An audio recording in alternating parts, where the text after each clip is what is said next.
জয় হিন্দ বন্ধুরা, welcome back to force update. বন্ধুরা, SSC GD constable 2025-এ একটা গুরুত্বপূর্ণ ভিডিও নিয়ে কিন্তু আজকে চলে এসেছি। এই ভিডিওর মাধ্যমে তুমি জানতে পারবে, তুমি যদি এসএসসি জিডি কনস্টেবল 2025 হতে চাও। এসএসসি জিডি কনস্টেবল কিন্তু 8 বাহিনীর মাধ্যমে নিয়োগ হয়: BSF, CISF, CRPF, ITBP, Assam rifle.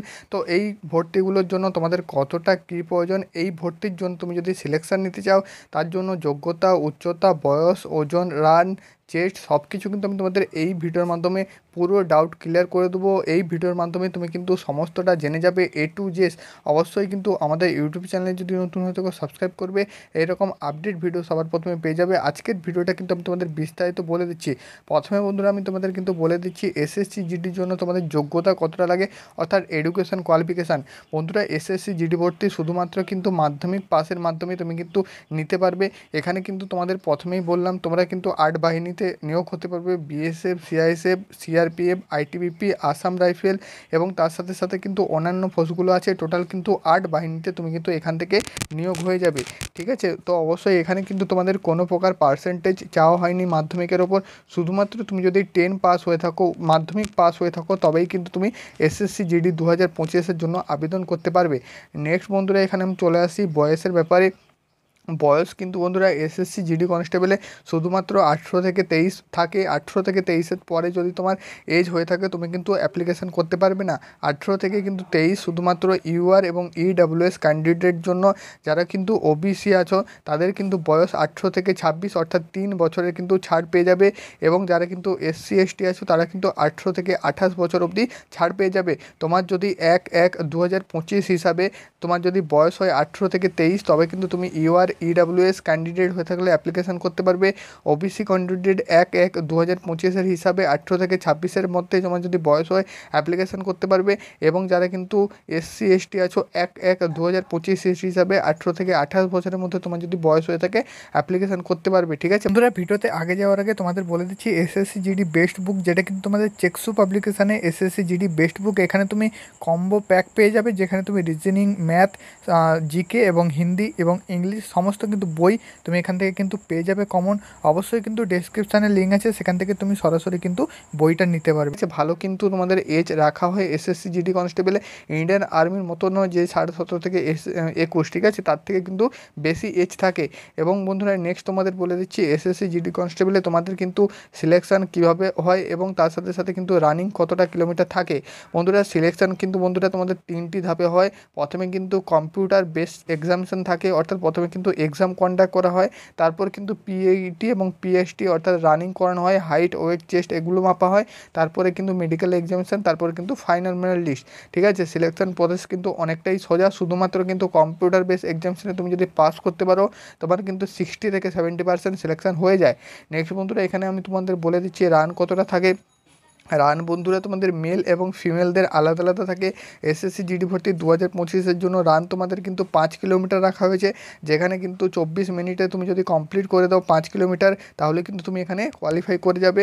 ফুল টাইমিং বন্ধুরা দেওয়া হয় 5 কিলোমিটার রান, তোমাদের কিন্তু সঠিক টাইম দেওয়া হয়, একদম কিন্তু ফুল টাইম দেওয়া হয়। তুমি যদি মিনিমাম প্র্যাকটিস করে যাও, 24 মিনিটের মধ্যে তুমি যদি কমপ্লিট করে বাড়ি থেকে যাও, তাহলে কিন্তু অবশ্যই তুমি কিন্তু রান মানে তোমার কিন্তু রান কমপ্লিট হয়ে যাবে। ঠিক আছে, এখানে কিন্তু মূলত তোমাদের এক্সামটাই মেন, রান কিন্তু তোমাদের অতটাও টাফ হয় না। তার সাথে সাথে হাইট, ওয়েট, চেস্ট এগুলোও কিন্তু টাফ হয় না। নেক্সট বন্ধুরা, এখানে আমি তোমাদের বলে দিচ্ছি এসএসসি জিডি কনস্টেবল 2025-এ ফিমেলদের কত রান থাকে, কারণ এখানে কিন্তু মেল ফিমেল উভয় মিলিয়ে কিন্তু ভ্যাকেন্সি থাকে। যতটা বন্ধুরা তোমাদের কিন্তু ছেলেদের ভ্যাকেন্সি থাকে, তার কিন্তু অনেক কম তুলনায় মেয়েদের ভ্যাকেন্সি থাকে। কিন্তু বন্ধুরা মেয়েদের কিন্তু তোমাদের কম্পিটিশনটাও তুলনামূলক অনেকটাই কম হয়। ঠিক আছে, কারণ তোমাদের মেয়েদের কিন্তু অ্যাপ্লিকেশানটা খুবই কম হয়। নেক্সট বন্ধুরা, এখানে তোমাদের বলে দিচ্ছি মেলদের কিন্তু কত কিলোমিটার রান থাকে। মেয়েদের কিন্তু 5 কিলোমিটার বন্ধুরা রান থাকে না, মেয়েদের কিন্তু 1600 মিটার রান থাকে, যেটা কিন্তু বন্ধুরা 8.5 মিনিটে তোমাকে কিন্তু কমপ্লিট করতে হয়। 8.5 মিনিট তোমার কিন্তু ফুল টাইম দেওয়া হয়। যারা কিন্তু কমপ্লিট করতে পারবে তবে সবাইকে কিন্তু নিয়ে নেওয়া হবে।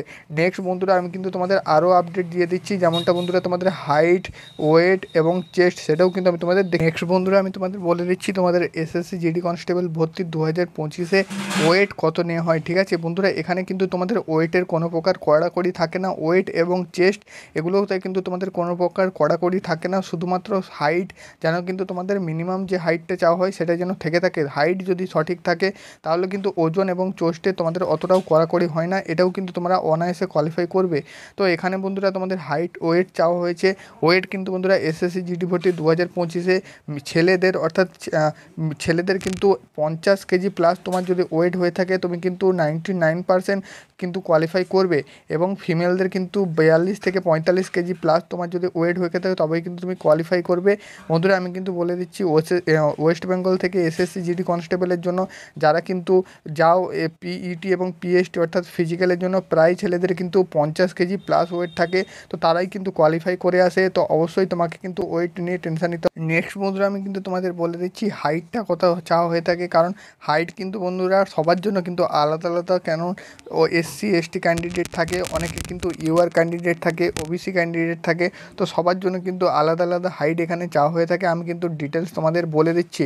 তার আগে বন্ধুরা তোমাদের কাছে একটা ছোট্ট রিকোয়েস্ট, আমাদের যদি হোয়াটসঅ্যাপ গ্রুপে না জয়েন হয়ে থাকো ডেসক্রিপশানে লিঙ্ক আছে, সরাসরি কিন্তু হোয়াটসঅ্যাপ গ্রুপে জয়েন হয়ে যাও। হোয়াটসঅ্যাপ গ্রুপ থেকে কিন্তু এসএসসি জিডি কনস্টেবল ফ্রি পিডিএফগুলো আমি কিন্তু দিয়ে দিই, সেখান থেকে তুমি কিন্তু ডাউনলোড করতে পারবে এবং তোমার কিন্তু প্রিপারেশানটা আরও ভালো করে করতে পারবে। অবশ্যই ডেসক্রিপশানে লিঙ্ক আছে, সরাসরি হোয়াটসঅ্যাপ গ্রুপে জয়েন হয়ে যাও।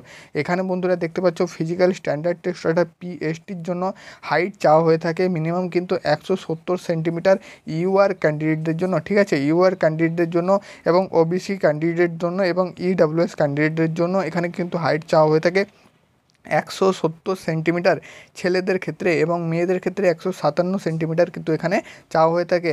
অবশ্যই তুমি যদি ছেলে এবং মেয়ে হয়ে থাকো তাহলে কিন্তু 170 সেন্টিমিটার মিনিমাম এবং মেয়েদের কিন্তু 157 সেন্টিমিটার মিনিমাম কিন্তু হাইট হয়ে থাকলে তোমার কিন্তু এখানে কোয়ালিফাই করে দেবে।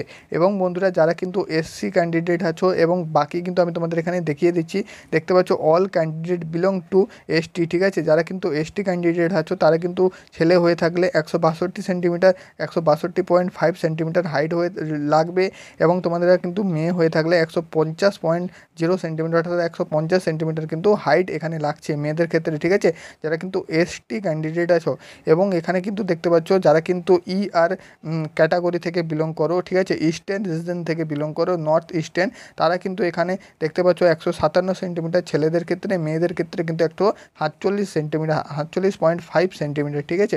নেক্সট বন্ধুরা এখানে দেখতে পাচ্ছ অল শিডিউল টি অর্থাৎ তুমি যদি এসটি হয়ে থাকো ইস্টার্ন রিজন থেকে, তারাও কিন্তু এখানে দেখতে পাচ্ছ 160 সেন্টিমিটার হাইট ছেলেদের ক্ষেত্রে, মেয়েদের ক্ষেত্রে 147 সেন্টিমিটার। নেক্সট বন্ধুরা এখানে দেখতে পাচ্ছ তুমি যদি আসাম, হিমাচল প্রদেশ, গোর্খা, গাড়োয়ালিস এইরকম তুমি যদি ক্যান্ডিডেট হয়ে থাকো, জম্মু কাশ্মীর, হিমাচল প্রদেশ, লাদাখ, তাহলে তোমার কিন্তু হাইট চাওয়া হয়েছে ছেলেদের ক্ষেত্রে 165 সেন্টিমিটার এবং মেয়েদের ক্ষেত্রে কিন্তু 155 সেন্টিমিটার। নেক্সট বন্ধুরা ইতে দেখতে পাচ্ছ ক্যান্ডিডেট তুমি যদি নর্থ ইস্টার্ন স্টেট থেকে, অরুণাচল প্রদেশ থেকে এবং মণিপুর থেকে বিলং করো, তাহলে কিন্তু তোমাদের ছেলেদের হাইট লাগছে 162.5 সেন্টিমিটার, মেয়েদের 152.5 সেন্টিমিটার, ঠিক আছে। এবং বন্ধুরা আরও কিন্তু তোমাদের রয়েছে, যেমনটা এখানে দেখতে পাচ্ছ এফএ ক্যান্ডিডেট, তোমাদের যদি এই সব ক্যাটাগরি থেকে বিলং করো তাহলে কিন্তু গোর্খা এবং তোমাদের কিন্তু এদের ক্ষেত্রে কিন্তু তোমাদের 157.0 সেন্টিমিটার হাইট লাগছে এবং মেয়েদের কিন্তু 152.5 সেন্টিমিটার হাইট লাগছে। নেক্সট বন্ধুরা যেটা তোমাদের আমি বলেছিলাম চেস্ট, তো চেস্ট কিন্তু এখানে তোমাদের অতটাও কড়াকড়ি হয়ে থাকে না, মিনিমাম কিন্তু 80 সেন্টিমিটার থেকে 5 সেন্টিমিটার ফুলিয়ে তোমার যদি হয়ে থাকে তাহলে তুমি কিন্তু এখানে কোয়ালিফাই করবে, ঠিক আছে। চেস্ট এবং ওয়েটে কিন্তু কোনো প্রকার কড়াকড়ি হয় না, মিনিমাম কিন্তু 80 সেন্টিমিটার তোমার যদি চেস্ট হয়ে থাকে, ফোলানোর ক্ষমতা যদি তোমার 5 সেন্টিমিটার করা থাকে, অনায়াসে তুমি কিন্তু কোয়ালিফাই করবে। বিস্তারিত আমি কিন্তু তোমাদের বলে দিলাম, অবশ্যই তোমরা কিন্তু অ্যাপ্লিকেশানটা করে নাও। এই বছর প্রায় কিন্তু 39,000 প্লাস ভ্যাকেন্সি রয়েছে। আজকের ভিডিও এটুকুই, আশা করি তোমাদের বোঝাতে পেরেছি। হেল্পফুল হলে অবশ্যই চ্যানেলটি সাবস্ক্রাইব করবে এবং তোমাদের কিন্তু সুবিধার জন্য হোয়াটসঅ্যাপ গ্রুপ খোলা হয়েছে, অবশ্যই কিন্তু জয়েন হয়ে যাও। ডেসক্রিপশানে লিঙ্ক থেকে বন্ধুদের সাথে ভিডিওটি শেয়ার করে অবশ্যই ভিডিওটি কিন্তু লাইক করবে এইরকম ভিডিও মোটিভেট করার জন্য।